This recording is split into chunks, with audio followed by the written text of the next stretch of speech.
All right, welcome to the all-new episode. This is week one of the Central Florida High School Scoreboard Show. I am Dan LaForest. Joining me is the certified dog himself, AJ Brooks, and the quarterback whisperer. We all know him as Baylin Trujillo. Guys, kickoff classic is over. The tune-ups have been done.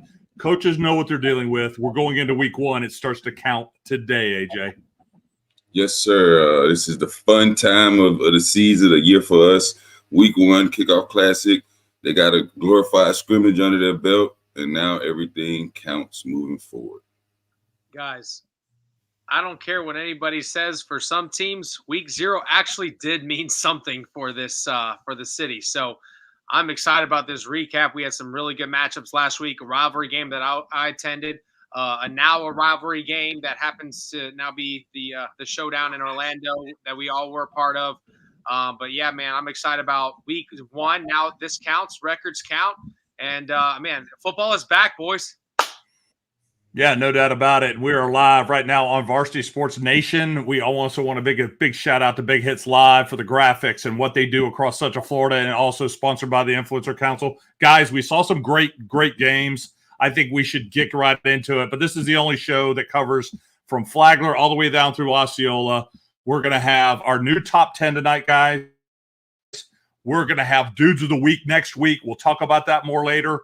We're going to do a recap here in a minute, and then we're going to take a look at 10 of the games that we have our eyeballs on that are coming up here on Thursday and Friday night. So, guys, let's get started, and let's kick in right into some of these kickoff classic games that we highlighted from last year. And, guys, we talked about this. We liked Evans. We really like what Evans has done. They take care of business over Haines City, 25-0, AJ. Yeah, I was at that ball game. Carlos Odom and his staff did a wonderful job starting last season. Things just continue to roll for them. Ladarius Pryor, their big-time running back, 2026 running back, had a big game, looked real explosive. And I like what I saw to Evans last week. Yeah, I want to give a shout out to Nazir McMillan, the new quarterback, transfer from Masters Academy. You know, he's stepping into the starting role as a junior. Again, took care of business. When you have that type of talent that AJ just mentioned around him, it makes his job easier, which is why you see a mollywop blowout shutout win. For Coach Odom, again, this was his alma mater. So I don't really know how that settles in, because I couldn't imagine coaching against Oak Ridge and being okay with this type of beating. But great job to that staff and how they got that game together, and a great job for Evans. Yeah, no doubt about it. I like what Coach Odom's doing over at Evans, and they're kicking the season off right. We'll talk about them a little bit later. Guys, number 6 team. Oh, I want to go back and make credit due. Both of you guys picked this game right. Yep. All right, let's talk about number 6, Kissimmee Osceola. This is an interesting game, and there's a lot of backstory here. But for the official record, Bishop Moore wins this game 21-20. Osceola being our number 6 team at the time, our private school number 1, Bishop Moore. AJ, you were at this game, right? Yeah, I was at this game as well on Friday night. It was a good game. At halftime, Osceola was winning 20-7. You can say versus starters. Osceola starters played one more drive in the third quarter. And then they pulled him.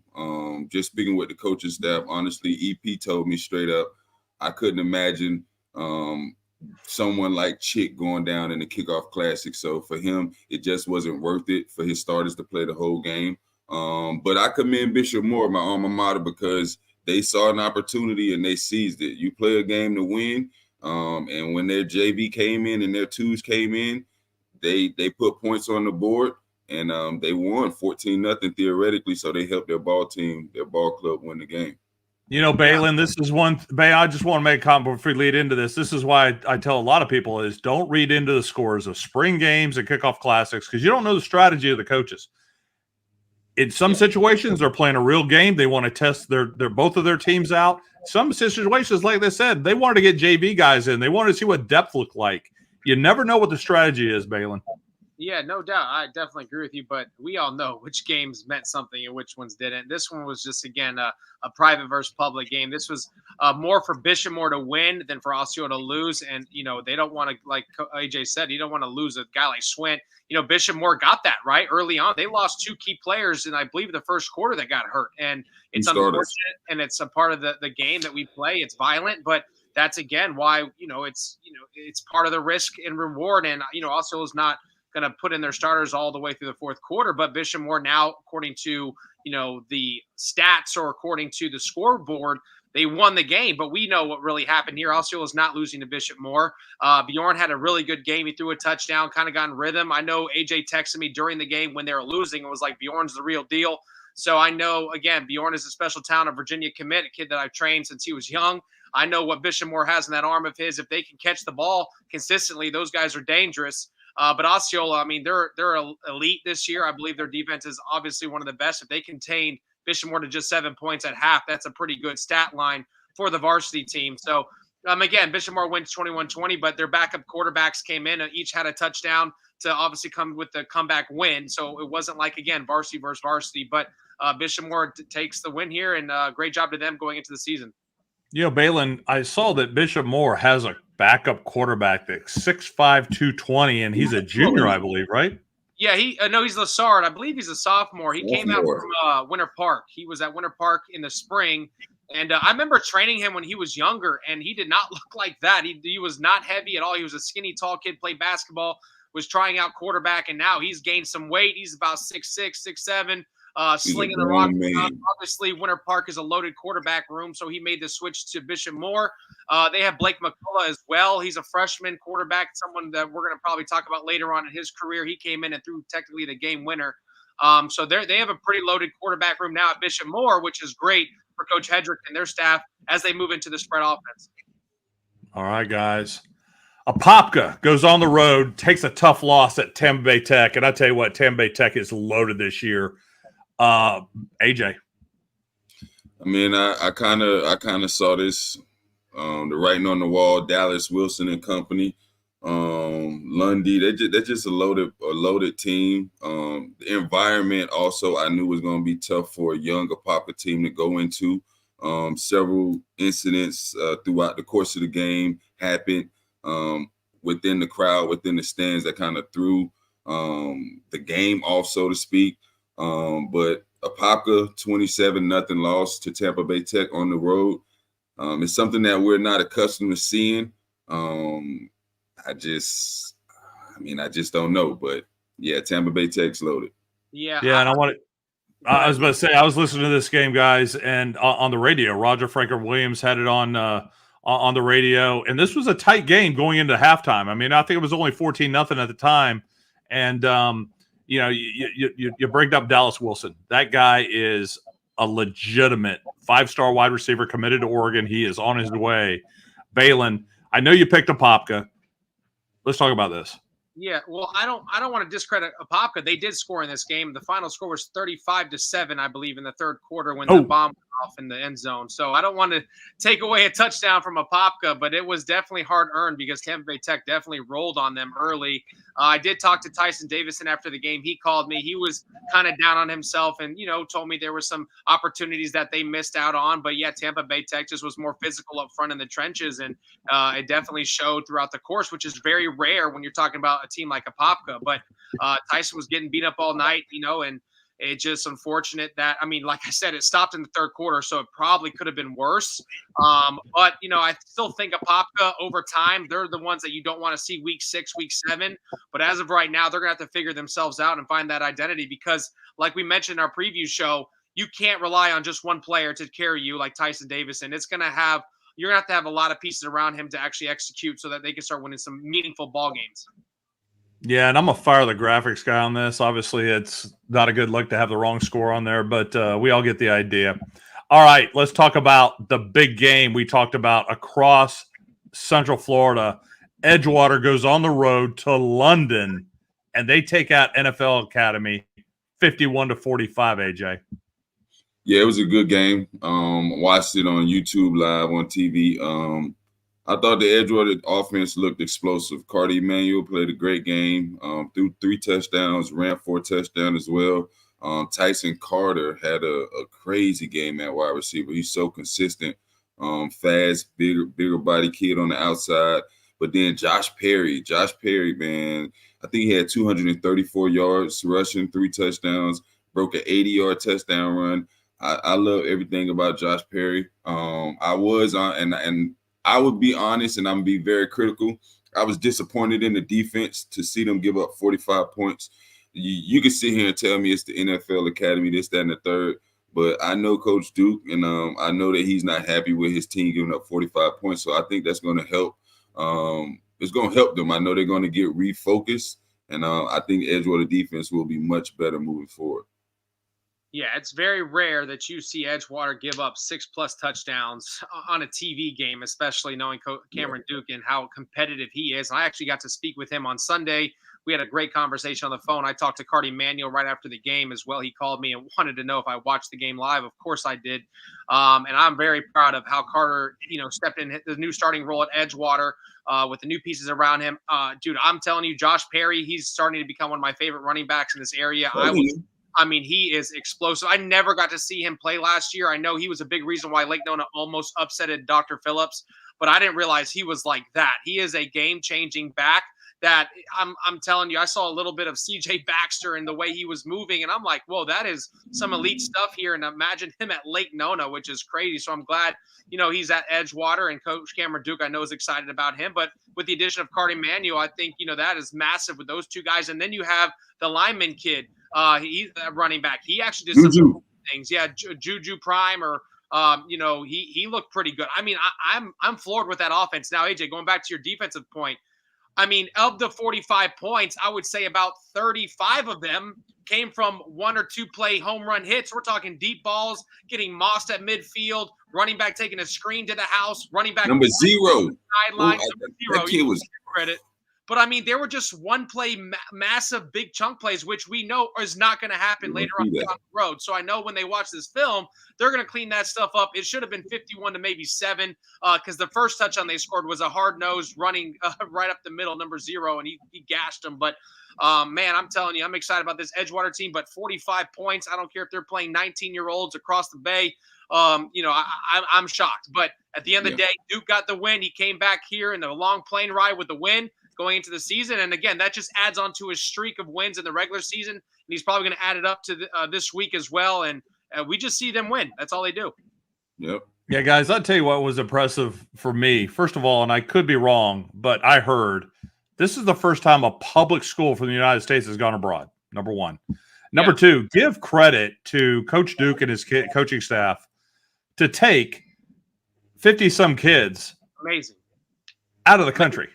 Amazing. And play a game, first of all. But I agree. I watched that game. I thought Carter Emmanuel ran that offense, especially this early in the season, so efficiently. Yeah, what I love, Dan, and you would appreciate as a quarterback mind, he never put the ball in danger. That was my biggest thing. I wanted to see if he was going to maybe throw up in double coverage, maybe force some throws because he's athletic and on the move. No, he never put the ball in danger. Actually, he missed a touchdown throw that was a flat route in the end zone. He overthrew it, and then he missed like a hitch on a third and short. But other than that, man, I'm telling you, he looked spot on, looked very comfortable. He hit the seam routes on time, over the middle on time. I mean, I was impressed by Carter Emmanuel's play for sure. We got to see him use his legs a little too. Yep. Yeah, and 2 other players you mentioned, I agree. Josh Perry, under-recruited. I think he is that guy.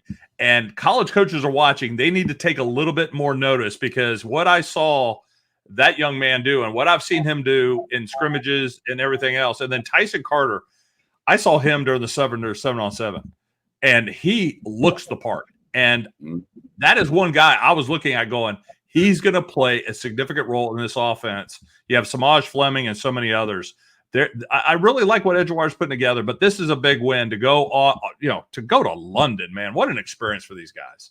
Hats off again to the Edgewater, the entire Edgewater school for even putting this together. They had to raise a lot of money for this, guys, and the community stepped up to make this happen. All right, Lake Mary, the number 5 team, takes care of Oviedo 40-18, AJ. Yeah, I mean, they got Noah Grubbs at quarterback, so it helps any offense, any team be efficient. But Noah also has a lot of pieces around him. I know he made a tweet saying that he hasn't been touched, no sacks or anything like that in 2 years, pretty much as a high school quarterback. That's unheard of. That just credits to his offensive line, credit to the play calling, knowing when to get the ball out quick, things of that nature. Isaiah Thomas had a good game. Brian Williams, wide receiver at Lake Mary. Listen, look out for this kid this year. He's a junior. He's about 6'5", 6'4". The kid is going – I definitely see 1,200 to 1,500 yards receiving in him. He's going to be a very dynamic piece for Noah this season. Yeah, I was at this game live. I covered the game from the sideline. Obviously, getting to see Noah play is something special to watch. Got to see, Sebastian Galliano stepped in a big role for Oviedo. I don't believe he came out as a starter, but he ended up playing pretty much the whole game. And he looked really comfortable, and he was taking some shots. And the fact that he was able to get up consistently, that was very impressive for me watching it. But Noah Grubbs, I mean, they put up 40 points on a basic offense. They didn't run anything. Coach Donnelly came up to me before the game. He's like, dude, we're not going to show Cardinal Gibbons anything. We're going to keep it basic. We're going to keep it fundamentally sound. And, I mean, Noah, the first 3 possessions were touchdowns. Special teams for Oviedo needs a lot of help, desperately. They had several blocked extra points. They had a punt that went for a safety, 3 block punts in the game. I mean, it was pretty bad watching Oviedo's special teams, but I know they're going to clean it up with Coach O. But that also helped play into Lake Mary's great field position, which gave them opportunities to take shots. Noah did throw 2 interceptions. I want to give a shout out to Jalen Lewis, the DB at Oviedo. He picked Noah off twice. One was underthrown in a corner route that was open for a touchdown. And then the other one, he was trying to be cute, throwing across his body in the back of the end zone, and he picked it off. So great job to the defense there and those 2 goal line stands for Lake Mary. But overall, man, Noah Grubbs looked really good. I loved Isaiah Thomas. I mean, I'm excited to see what he does in the run game this year. He ran over 100 yards against Oviedo. Again, they just kept it simple, and they still put up 40 points, and it could have been a lot worse. So I look for Lake Mary to, show what they got this Friday, because they got a big one down south. All right, Boone goes over to DP. The Panthers take care of it, 40-18. Yeah, I knew DP, led by Stanley Anderson at quarterback. They got a ton of weapons. This is a team that is led by a bunch of seniors. Malachi Wright committed to Duke. You got McHale at the wide receiver. He's going to Central Michigan. Stanley's going to Middle Tennessee. But then you also have players like Cameron Dixon, who people might not talk about, Tavion Greaves. They just got a bunch of players. I like DP. Last year, I thought was an opportunity that they might take a bigger leap. But I think this year, for sure, I like them to make a deep run in the playoffs. I've been hearing a lot of rumors about Coach Wells the last couple of years. Don't know when is when, but I think this is a good opportunity for him to make a deep run. Baylin? Yeah, DP, I'm excited about, man. Stanley Anderson, the Middle Tennessee commit, Coach Sapp running the offense. My boy, shout out to Coach Rob out there, Coach Wells. I'm pumped. And I was not shocked at this score, but I mean, at one point, I believe it was 39-0, 33-0. I mean, they dominated Boone High School. That's very rare, especially in a rivalry game like this. I don't think Andy Johnson has taken many blowout losses like that, especially even in a kickoff classic. I was expecting to see Sam Johnson do some big things against Dr. Phillips, but man, I'm telling you what, that offense is rolling right now. It's scary. Looking at their schedule, it's very favorable for Dr. Phillips. I think that they start rolling over some teams here early, which is going to build momentum, obviously, later down the road when they start playing big teams. I can't wait for the Lake Mary game as well. So there's going to be so many big opportunities for Dr. Phillips to really prove themselves that they're back. But I'm just more excited about how efficient Stanley was with 3 passing touchdowns, a rushing touchdown. He's starting to come in his own, and that's very exciting. The defense is playing lights out. I mean, it's very hard to hold Boone, especially with a guy like Mizell who can take a hitch route to the house every time he touches it to contain him to up to 30, 39 points and keep it blanketed. I'm very shocked at that, but I'm very excited for what Dr. Phillips has this year, Dan and AJ. No, I don't disagree. I think this has been a team that's been building over the last couple of years. I think this is finally a complete team for Dr. Phillips. I love what Coach Andy Johnson does at Boone, but also excited for his son Sam as he takes over as a starting quarterback. Really, he played last year, but this is going to be a big year for Sam, and it's going to be exciting to watch Boone as well. All right, Mainland. This was a crazy game, man. This was like 2-0 in the halftime.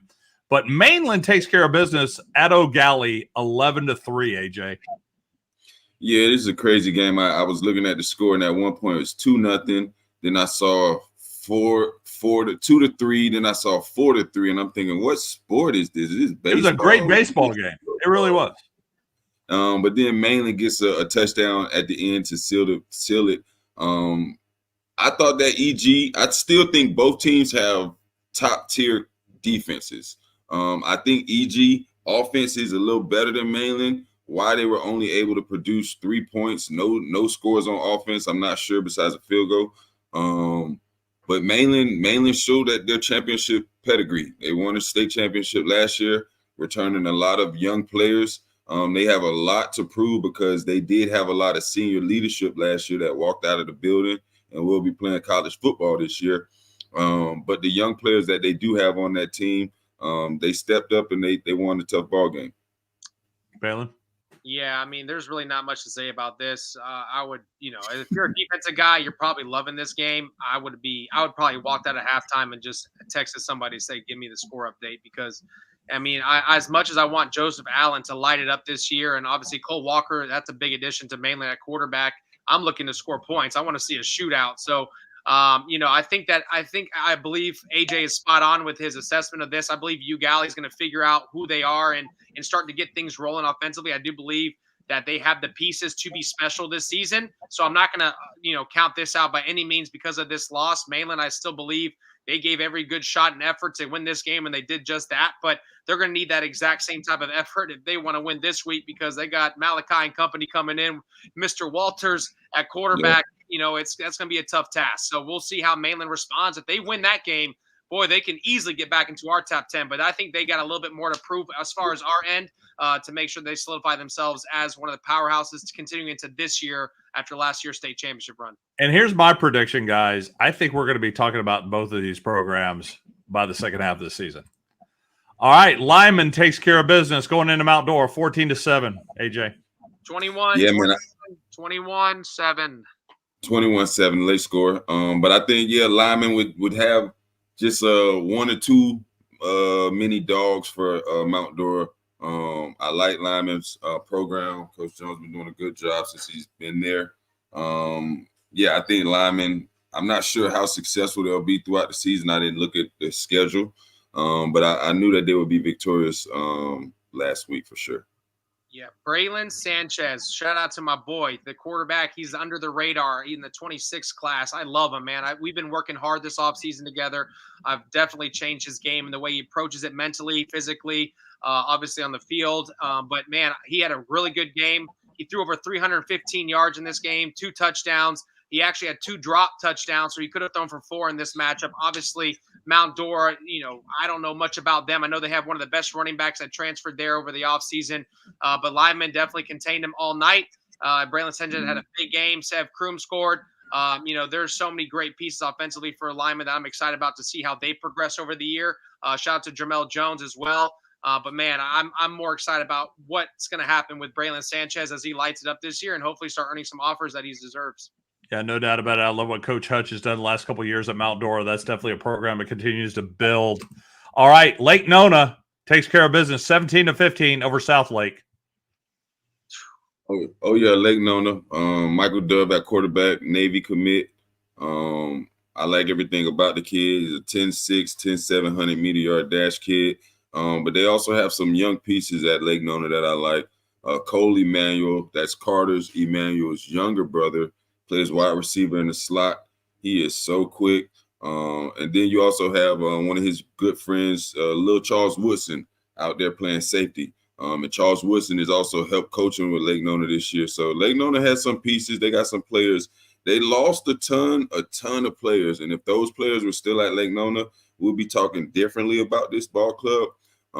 But still, Coach Aubrey was able to get the club together, and they got a victory last week. Yeah, no doubt about it. I love what Coach Brad Lord's doing at South Lake. They got some dudes, and I think we're going to be talking about them here in the next few weeks as well, Baylin. Yeah, Lake Nona, Michael Dove, that was massive because I believe he scored the game-winning touchdown to take them over the hump 17-15 in the fourth quarter late because South Lake was winning the game the entire time. So, Great job to them. I think they needed this win, especially with the matchup that they have going into this week. But like I said, I think the winners in this is Coach Lord and South Lake. I believe now they're competing with the big boys. They feel like they can compete with a big program like Lake Nona over at South Lake, who's been getting beat up over there in Lake County. So I believe, what he's got going on over there is special. And I think that over time, they're going to be a team that we're going to probably talk about. Yep. All right, the big game, number 2 Seminole against number 2 Jones. This was the tiebreaker game. Jones takes care of this 43-21 at Camping World Stadium. All 3 of us were there. What an amazing atmosphere to play a game. A lot of energy, a lot of people. But AJ, Jones had a more complete evening this past Saturday night. Yeah. First off, I give a shout out to Seminole. I love the coaching staff, Coach Calhoun, everything about him, Monty, Boots, all you boys. This was the first time that I picked against Jones and they lost. This is my 4th time picking against Jones in 4 years. Every other time they lost, Edgewater, Coco, I was able to pick correctly. The question marks that I had about Jones High School was their defense. I have 0, not 1, not 2, but 0 question marks about their defense. They're young. They fly around. 11 new starters, 11 new killers. I saw that defense flying around all night. Coach Andrew Anderson, defensive coordinator, came back home. Jones just looked good. I won't pick against Jones for the remainder of the year. I apologize to their defense after the game. Personally, like a man, I apologize. But yeah, Jones just looked good. Nothing bad to say about Seminole. Michael Clayton, he threw for over 375 yards. So that kid looked good. He had a ton of drop passes. From what I was told, there were 10 drop passes by the Seminole offense. And a lot of that is credited to Jones' defense for how they flew around and they were attacking them all night. So yeah. I think this was more about Jones High School than it was about Seminole, and they dominated. Yeah. Baylin? Here we go, man. This is what I've been waiting for. First of all, shout out to Jones High School, because I would love to show you the gift they presented me for this show. They not like us, okay? We know every team in Central Florida is not like Jones. We know the reason. You know what? I saw so many fans of this football game. So shout out to all the people that attended this game. It was electric. It felt like a state championship atmosphere.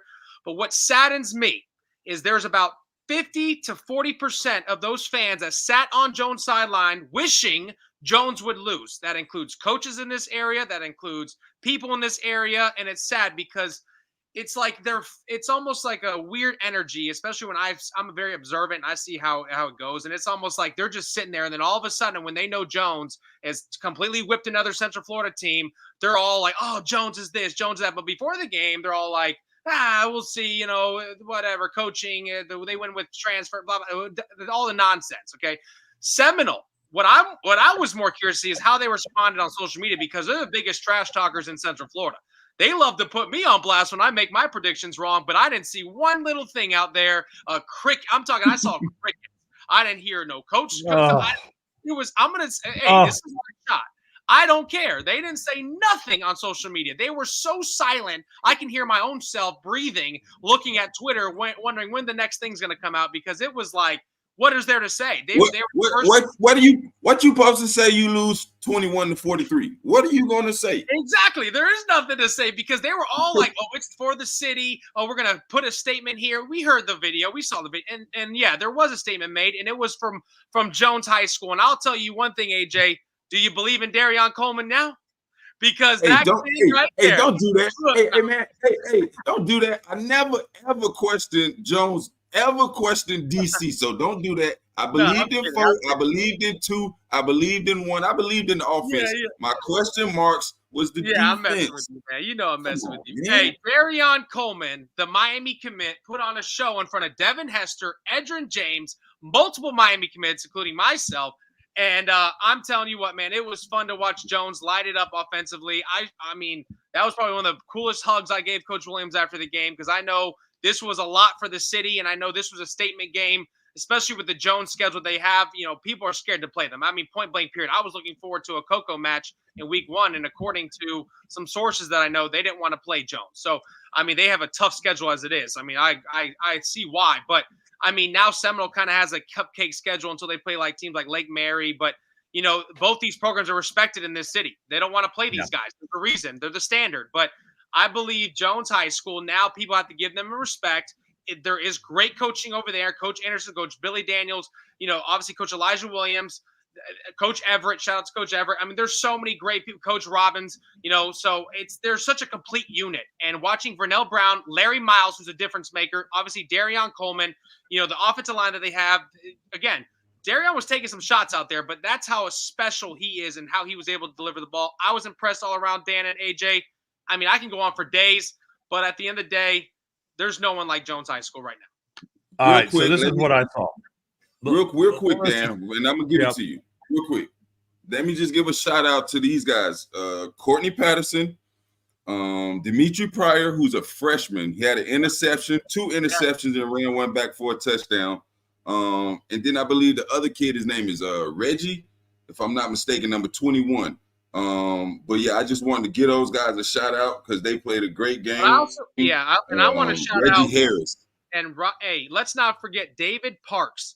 David Parks is fun to watch, guys. I freaking love that kid. That kid is the definition of a football player, and he took one of the hardest shots I think I've ever seen in a high school football game. And 1, he caught the ball. 2, he got up on his own. Yes, he needed some help, obviously, on the sides, but he walked off the field. And guess what? He came back and played another heck of a game. He scored 2 of their 3 touchdowns. The third touchdown we all saw was a fumble on the 5-yard line. A receiver ended up, landing on it. But David Parks is an X factor. He's going to be a guy we're going to talk about all year. But I just love how physical he plays the game. And number 9 over at Seminole, he's the Florida State commit.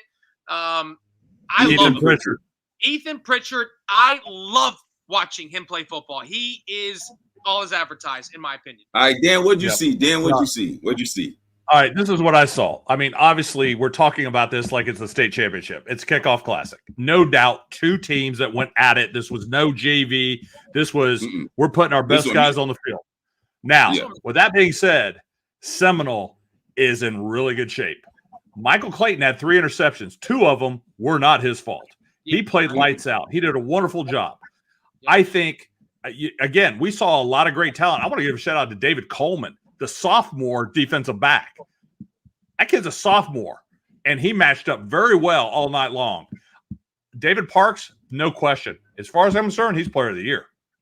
I mean, that cat is for real. I've said this for 3 years now, Baylin. You know that. Yeah. But give a lot of credit to both coaching staffs. Give a lot of credit to both communities. They all showed up for this thing. Camping World was rocking. I am looking forward to so much from both of these teams this season. I can't wait. Hey, Dan, guys, we got to get moving. We got Andy Villamarzo from SBLive joining us. You're watching the Central Florida High School Scoreboard Show. We'll be back right after this. Players are now allowed to profit from their name, image, and likeness. That basically means they can get sponsorships like pro athletes. I think the concern is who can participate, who will participate, and how does that affect? Dan LaForest is a financial advisor and registered sports agent in Central Florida. Georgia actually passed this law back in October of last year, and they've only reported almost 40 NIL deals in the whole state of Georgia. We know that more than 30 other states have this already. Why is Florida such a focus? The state of Florida puts more kids into Power 4 schools than any other state. During the NFL draft this year, the state of Florida was representing the NFL draft more than any other state. So this is where high school talent is developed. The floodgates are open to just like any other situation. I think that the ones that do get legal counsel, they do get financial counsel, and they get somebody who's looking out for their best interests, I think those are the ones that are going to be the most successful.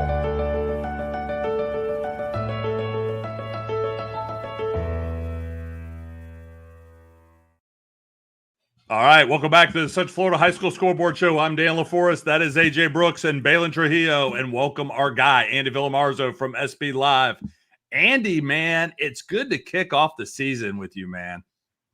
Hey, I appreciate you guys having me on, and yeah, I mean, I'm just energized by Baylin's about the Jones Seminole game. My goodness, he had the shirt, he had everything. I'm just feeling the energy from all that. I tell you what, Andy, you're that guy, man. You are all over the state of Florida and beyond. Tell us some of the things that we need to know that's happening across the state of Florida. Any news, anything going on with the FHSA, anything that we need to know that a lot of people probably don't know right now, just because everything's been so chaotic getting ready for this season. Well, I'd be remiss if I didn't start off by saying I did get to see former Mainland head coach Travis Rowland last week make his debut at Camden County. I will say lots of points by Camden County. And Rowland's got something I think I don't recall him having with the Buccaneers. He has a 6'7", 245-pound tight end, the consensus #1 tight end in the 2025 class, and Elias Williams. He's a Georgia commit. Just an incredible talent for him to have. I think he only had like 600 yards and 3 touchdowns last season for Camden County, and he equaled that in one game, against Brunswick. So got to see old Rowland.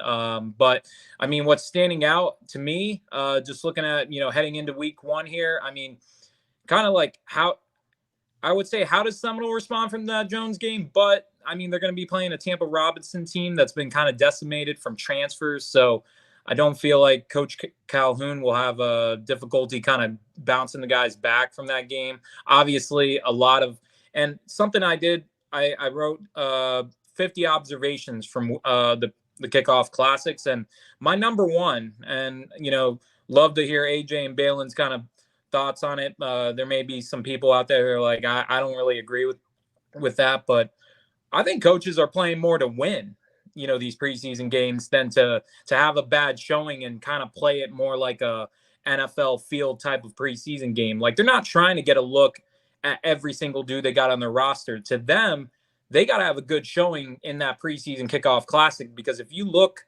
bad, you're going to have kids doubt you. They're going to doubt the program. They're going to want to transfer because they feel like, hey, we came out and we didn't look good at all. And I'm not to say that about any specific program that's been mentioned. I'm just saying that is kind of the mindset. I feel like there was pressure before even week 1, looking at Armwood Norland. I mean, I don't know if you guys saw the picture of Coach Evan Davis holding the trophy after they beat Norland. You would have thought they won a state championship right then and there. So I think the pressure is on, like, before week 1 even started. Like, it started last week, and if you lost last week and you lose in week 1, now there's a little bit more doubt seeping in. And to me, that was like my biggest takeaway, was kind of how do those programs that lost last week, how do they bounce back in week 1? Some have it easier than others, some don't. Baylin?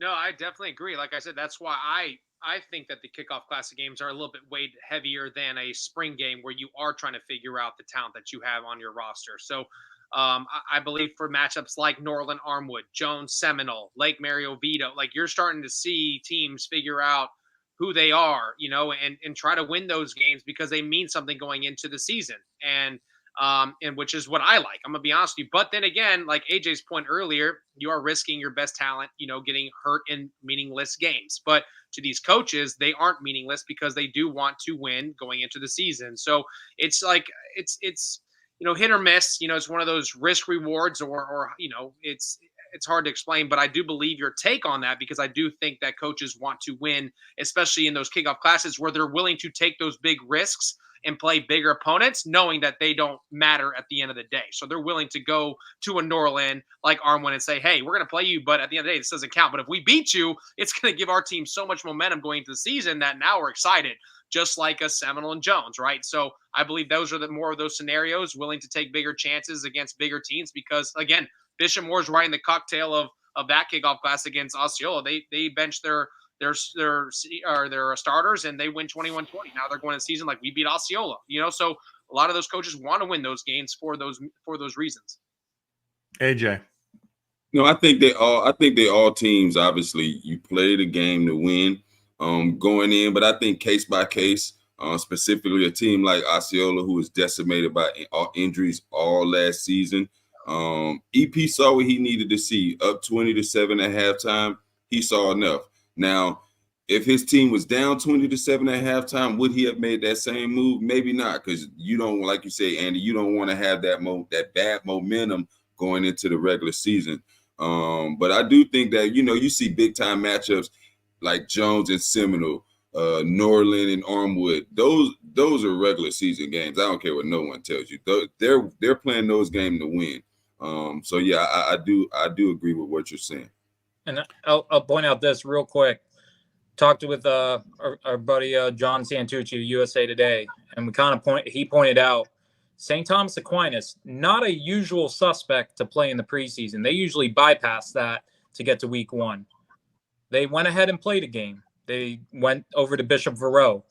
It makes you think, did they want to play that game to not come out flat like they did last year against California St. John Bosco? Because it kind of seemed like when they went into that game, they weren't ready for that. They weren't ready for those big Samoan boys, which they had some 330-pound dudes on that offensive line. I mean, I thought I was looking at a college-ready offensive line. They made Aquinas look small, if you can believe that. So to me, they got Bishop Gorman coming up. To me, they needed to have a little warm-up before they go into that Broward County class. Andy, one last question. This is the big Broward versus the Broward showcase this weekend. Are you going down? Yes. Okay, so we've got a Central Florida team that is participating in that. You got Lake Mary at Cardinal Gibbons. Is that one of the games you're going to be at, or what's your thoughts on Lake Mary coming down and playing one of the South Florida teams? I will not be at that game. That is playing at the same time that Plantation American Heritage against Milton, who was the Class 7A state champ out of Georgia last year. But, I mean, my thoughts on Lake Mary, Cardinal Gibbons, I mean, I feel like Lake Mary's just playing with house money going into that game. I feel like of all the games, and nothing against Coach DeBuck and, what he's built over there at Cardinal Gibbons, but Lake Mary, I think, goes away. I would be surprised if somebody came and said it was like a really tight game, and it has nothing to do with all the coaching. They got a great coaching staff, experienced, won state championships. But I feel like Noah Grubbs and this offense is going to head in there, and they're going to look to make a statement on a national stage, because you got to do that here with all these teams, all these, out-of-state teams coming in. I mean, everybody's going to be watching. I think they have a chance here to go down to South Florida and Broward County, and really, I think they could win by multiple scores. I don't want to put a score on it. I just think they should win by multiple scores. Guys, we're going to hold off on that. One last question for Andy. NIL, what are you hearing across the state? Is there any news with NIL that is relevant at the high school level? I haven't heard really too much rumblings in regards to it. Obviously, like you guys probably saw, Venice Lyman, he had his deal revoked because of I believe it was a bylaw that was broken in regards to that. So obviously, your first violation, kind of a slap on the wrist. But as you know, Dan, multiple ones could begin to start costing you games, and then you get another one, you're done. So it's a 3-strike rule, really. So I haven't heard of really any other mishaps in regards to it. There was a player that I wrote about, Zamari. He looked like he was having issues with his transcripts, being able to leave Plantation American Heritage and head over to Cardinal Newman, and he did get that resolved. Looks like he retained an attorney, and he was able to get his a provisional grant to play this season. So to me, I mean, not NIL related, but that was still a big story. The fact that supposedly the transcripts were not released by his previous school, that's definitely an issue. Well, guys, that is Andy Villamarzo with SB Live. We're going to come back. We got predictions and the new top 10. You're watching the Central Florida High School Scoreboard Show. We'll be back right after this.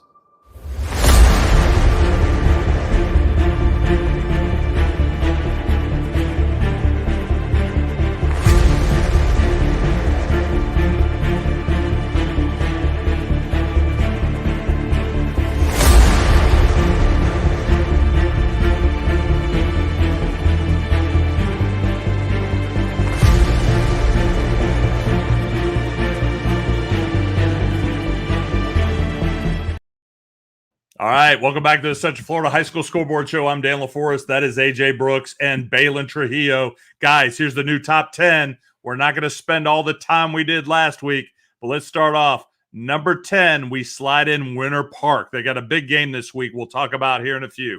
Number 9, Spruce Creek. 8, OC University. 7, Kissimmee Osceola. 6, Dr. Phillips. Number 5, Lake Mary. 4 is Edgewater. 3 is Seminole. Number 2 is Jones. And the number 1 team is Cocoa, guys. AJ? Yeah, I like it.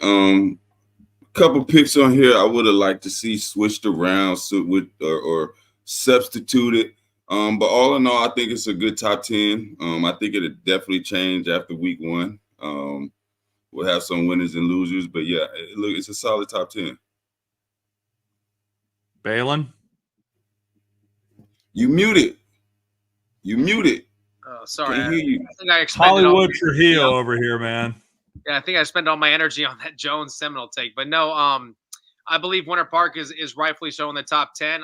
Honestly, I do believe Apopka still can be a top 10 team. They just got a lot to prove. I think both those programs are AJ's takes to want to show something and prove something. Obviously, I think Winter Park has the biggest opportunity to do this. I mean, if they somehow do something crazy this Friday night, they are definitely going to shake. We know it's not happening, AJ, but I'm just saying they at least have the final opportunity because their schedule is always easy. So they finally got a team that's respected on their schedule. And then you have, obviously, Osceola. They moved down. Dr. Phillips moved up. So, again, this thing's going to shake next week, but I'm excited about this top 10. And OC University, that's the one I'm looking closest because they got Mainland. So, again, that's going to show where both those guys are. Yeah, and let's talk about our private schools. Number 5, OCP. Number 4, Masters Academy. Number 3, Melbourne Central Catholic. 2, TFA. They're on the road this week. And the number 1 team right now is Bishop Moore. Nothing really changes there. Well, guys, we only have a few minutes left. Let's get into our predictions for our 10 games this week. Starting off, West Orange is at Evans, AJ. Yeah, I'm going with my boys. The Trojans. I think Evans will win this game convincingly. I like everything about the Trojans, and I like them to win this ball game Friday. Baylin? Yeah, I'm going to take the shot with AJ here. I'm going to pick the Evans Trojans to beat West Orange. I believe West Orange lost a lot of key pieces from last year's team. Even though they went 3-7, they were still loaded on a roster's perspective. And I think they missed some of those guys. I love AJ Chung here. Shout out to him. He threw his first varsity touchdown last week. I'm going to give him a shout out. I believe Brian's going to go into this game as a starter, but look for AJ Chung to make some noise this year for West Orange. But until then, I'm taking Evans right now with Nazir and the crew with Coach Odom. Yeah, I tell you, this is an exciting game for me. I can't wait to see what we're talking about next week because I think this is going to be a close game either way. All right. Osceola is going to host the Titans. Treasure Coast. That's right. I got to right there. Treasure Coast at Osceola, our number 7 team. AJ. I mean, it's almost a battle of two similar styles. Both teams trying to kind of open up their offense, so to speak, over the years. But you know it's going to be a hard-nosed, rock'em sock'em type football game. I think Osceola defense is gonna come up ready to play. I think they have one of the best linebacking cores in the state, and I think that they'll lead this ball club to a victory against Treasure Coast Friday. Baylin? Yeah, I think Osceola is looking for revenge. This team beat Osceola twice last year, once in the regular season and knocked them out of the playoffs. I believe they're out for some little blood and revenge here, taking advantage of a depleted Treasure Coast team who just got, I believe, handled last week against Lake Wales in their kickoff classic game. But I'm very excited about what Osceola has to do this year. They're finally kind of back because last year, obviously, we weren't really talking about them with the injury of Swint. That was a big deal last year, the first 4 games at least. But now he's healthy. He's back. Now they give him the keys to Cam at quarterback. He did some really good things last week against Bishop Moore, even scored a touchdown. So I'm really liking what I see from this Cowboys team, and that's why I'm taking them Friday night. Yeah, I tell you what, this has been a really close series the last couple of years. And what I want to give credit to is both coaches continuing to schedule each other. Typically, you do a home and it's over with. This is the 3rd year in a row they're going to face each other in the regular season. And with that single wing offense, that's going to be tough for the Cowboys. That's tough to prepare for. But we both know, all three of us know, Osceola's defense is something right this year. All right, this is a big game. Ocoee at Apopka, AJ. Yeah, I mean, it was very, very tough for me to pick Ocoee, because historically, even when they are the more talented ball club, so to speak, they normally lose to Apopka. It's always close games, 1 point, 2 point. But Apopka always finds a way to win. But I just don't believe, and no disrespect, I just don't believe that Apopka has the same level of talent as those previous years. I think Ocoee is a young team, but they were even younger last year, and they went through those growing pains. I think Coach Buck is going to have his team ready to go for this big matchup, and I think Ocoee wins. AJ, Baylin? You just said AJ. They do what, AJ? They find a way to win. And we know Apopka is going to win this game Friday night. Now, again, Apopka is one of those teams you have made it very clear. They got to prove to you that they're decent. Obviously, they got smacked around last week against a solid Tampa Bay Tech team. Ocoee is not even near the talent that Tampa Bay Tech is. Now, they are talented, but they're not on that level. I believe Apopka mentally, I think this is a mentality game where Ocoee has done everything they can the last couple of years to get that big signature win over Apopka, and they somehow, some way, they lose it in the fourth quarter by 1 or 2 points. I believe that Apopka is just that much better than Ocoee this year, and I believe Apopka wins soundly against Ocoee. I tell you what, this has been, like AJ said, this has been a series, man, for years. For years, this is a tight game. It doesn't even matter who's on the team. It's a tight game. Last year at Ocoee, Apopka wins 2-0. This is the game I'm going to be at Friday night because I think this is probably the best game on the docket of all the ones we're talking about. This is going to be fun. Can't wait to be back in Blue Darter territory. This is going to be a fun game to watch. Guys, Bishop Moore, our #1 private school at Oviedo. I don't even know the last time this game's been scheduled, AJ. Yeah, I know. This is a big matchup right here. I can't remember the last time Bishop Moore played Oviedo, but I think Bishop Moore goes to Oviedo and they come out victorious. I think they'll be led by I just think that all around Bishop Moore is a quality ball club. We mentioned that they had a couple starters go down last week against Osceola in the first quarter. Hopefully that does not affect them too much. But when I look at Bishop Moore, every position, I was impressed. I didn't see a quote-unquote little private school. I saw a good football team, and I think that they're going to show Oviedo. Coach Hedrick will have the crew ready, and I think they'll beat Oviedo this week. Baylin? Yeah, I am totally in agreement with that. I saw the high school football clip. There was a podcast out this week that, there were some predictions made by the high school football page, and they did say that Oviedo is ranked in their classification because they're a big public school and what they've done in the history. I saw what I saw Friday night against Lake Mary. They're not the same Oviedo team. They do have a lot of talent around there. Obviously, I think Joyce is an elite talent. Their quarterback situation seems to be, up in the air. I just, from special teams watching that, I'm like, oh, this something doesn't look right here from Oviedo, especially when I remember as them being a powerhouse, one of the powerhouses or great teams, I would say, in this area. Bishop Moore is the better football team here. Bishop Moore is the smaller private school here, but they're going to play bigger Friday night. I believe Bjorn is that good. I believe he's going to lead Bishop Moore with the talent around him against Oviedo on the road. Oviedo, I would say, better not lose this game. But I believe Bishop Moore is the better team here, which is why I believe they're going to win by a couple scores or even more behind Bjorn and company. All right. Big game. This is the game Baylin and I were going to go to, but we're not going now. Number 5, Lake Mary, goes down to South Florida to play Cardinal Gibbons. Baylin, I'm going to start with you on this one. Yeah, I love this. I've been talking to Noah the last 2 nights. I'll probably be talking to him somewhat after this show. He's going to probably call me because we go over film. And, man, I love the way that Noah processes things and how he's been breaking down Cardinal Gibbons' defense. Obviously, I'm not going to give away some stuff here because if Cardinal, for whatever reason, wants to watch this show, I don't want to have them know what Noah knows. But I just know that Noah is locked in for this game. I believe Andy's take on this is exactly what it is. I think Lake Mary goes into Broward County on a big stage, televised football game. I believe Noah puts on a show. I believe guys like Brian that AJ mentioned earlier and Tyree, I believe those guys have big games at 6'5". I think that there's not going to be a DB at Cardinal Gibbons that can cover height like that. And with what Coach Donnelly has in store and talking to him again, kept it so vanilla last week against a good Oviedo defense.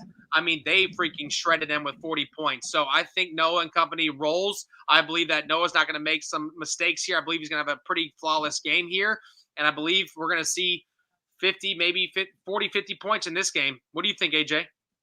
I think you and Andy, I think y'all dead on. I think that Lake Mary knows the pedigree of a program like Cardinal Gibbons. So I know that they're going to go in there and they're going to have a really good game plan, so to speak.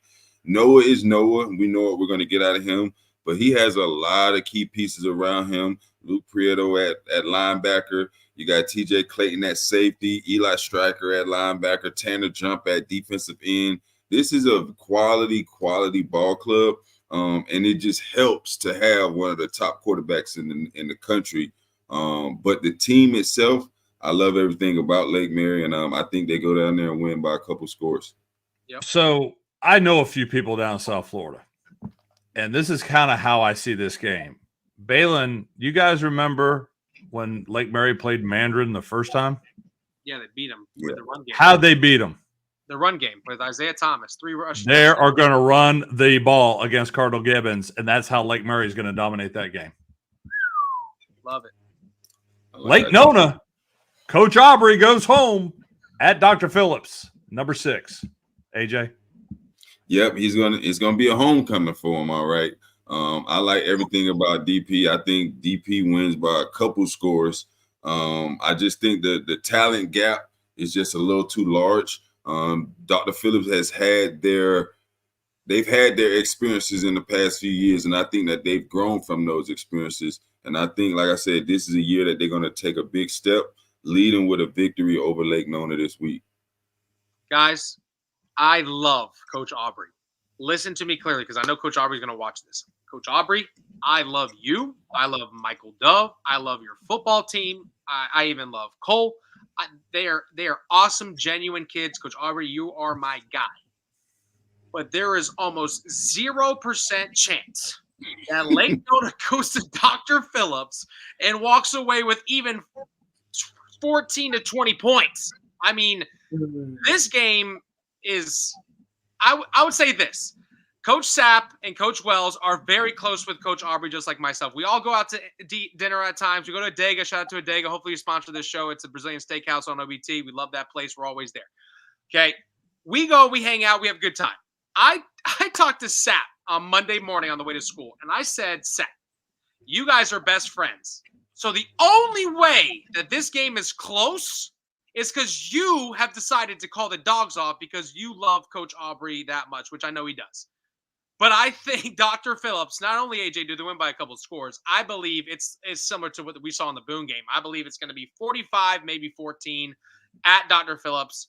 I think Stanley Anderson has a great game. It's not, again, the fact that they're playing Lake Nona and it's not good coaching. No, I think Aubrey's one of the best coaches in this area, obviously. He's a state championship coach. He almost beat Dr. Phillips last year with guys like Josh Perry as his running back. He doesn't have those key pieces that's going to give them that big win against Dr. Phillips on the road as a homecoming for him in a place where he won a state title. I believe Wells has that team prepared. I believe there's a lot of hype around Dr. Phillips, and that's why they take care of business against Lake Nona. Ladies and gentlemen, that is Baylin Trujillo. That is spelled Baylin. All right, number 8, OC University at the Bucks. Yeah, this is a game that I think I'm gonna go to this game. It's in Daytona. I want to see this Mainland offense. I know what their defense is capable of. I think, like I said, it's a top tier defense. But I think Malachi Walters, Jermaine Haynes, and company, I think it's just too much talent on the offensive side for Mainland to handle. Malachi Walters, quarterback, he's a dual threat. Like he's the true definition of a dual threat quarterback. Threw for almost 2,500 yards last year. And he has the ability to get you 100 yards rushing at any given point, any given game. So with the combination of that, I think University Orange Center, I think they win. Yep, I agree. Baylin? Yeah, I agree. Malachi Walters is the difference maker in this at the quarterback position, and OC University wins. All right. Big game. You got Tampa Robinson coming into town. Andy Villamarzo talked about this. They're not the same team they saw last year. They're coming to Bokie. And Bokie, you know, the most dangerous thing about what kind of bear is the most dangerous is a wounded bear. I think Seminole made a lot of corrections this week. I think they're going to be ready for this game on Friday night, AJ. Yeah, absolutely.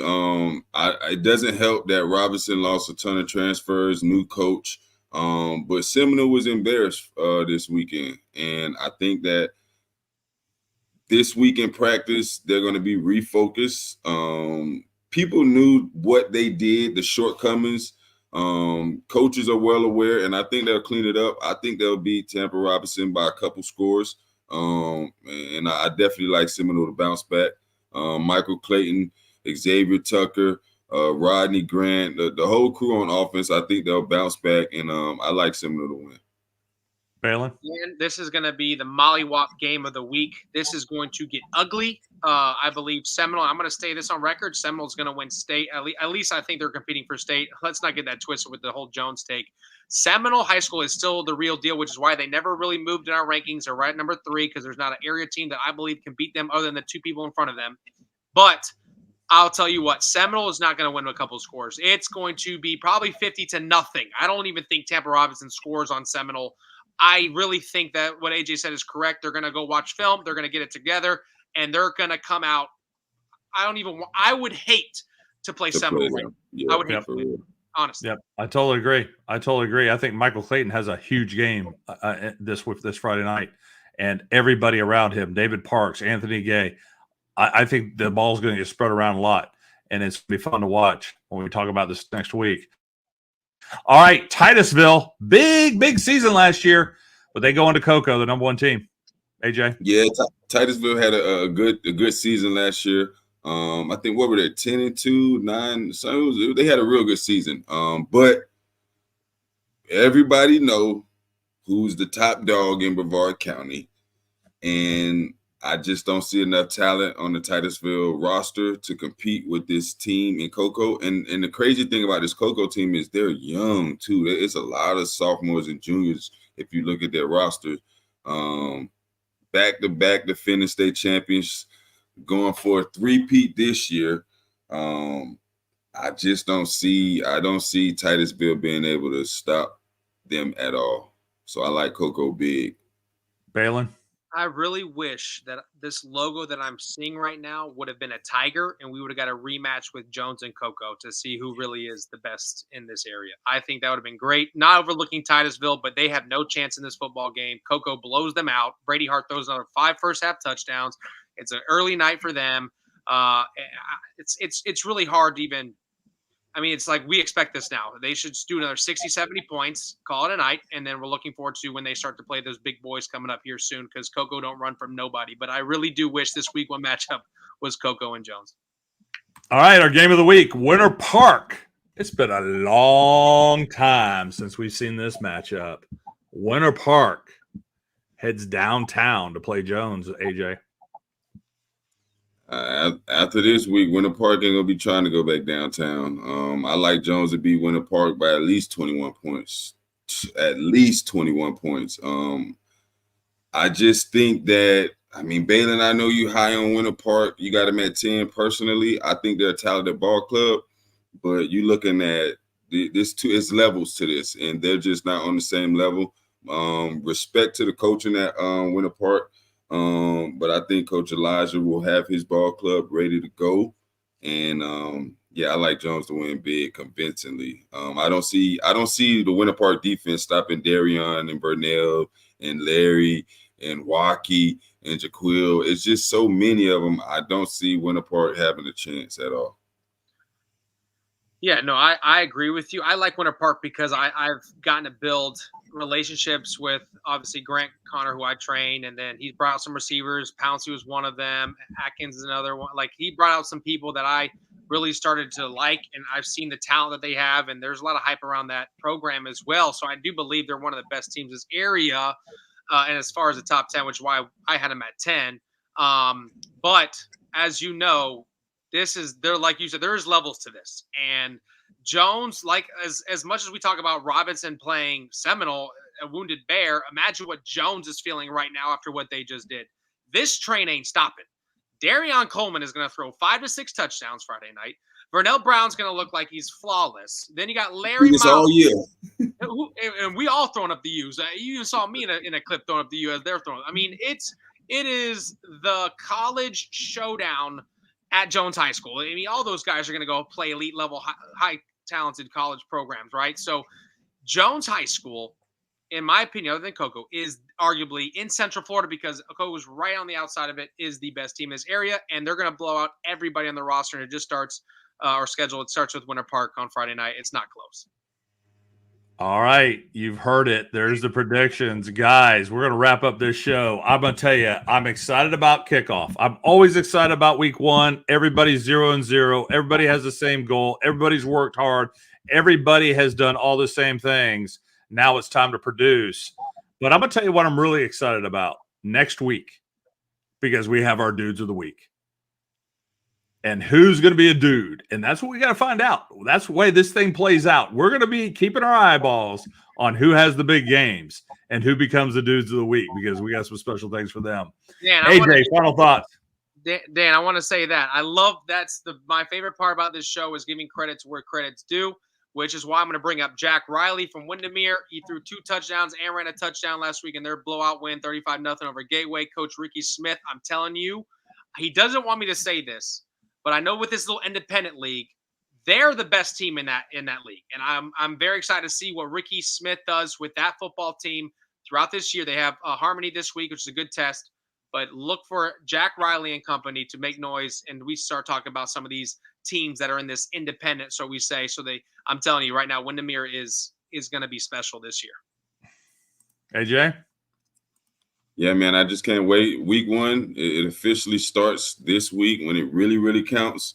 So, yeah, I just can't wait to see the games over the weekend, Friday and Saturday as well. So, yeah, it'll be a good one. All right, we're going to find out who's 1-0 and who those big players are next week, next Wednesday night at 8 o'clock. You're watching the Central Florida High School Scoreboard Show for Baylin Trujillo and AJ Brooks. I'm Dan LaForest. We may not be right, but we know we ain't wrong.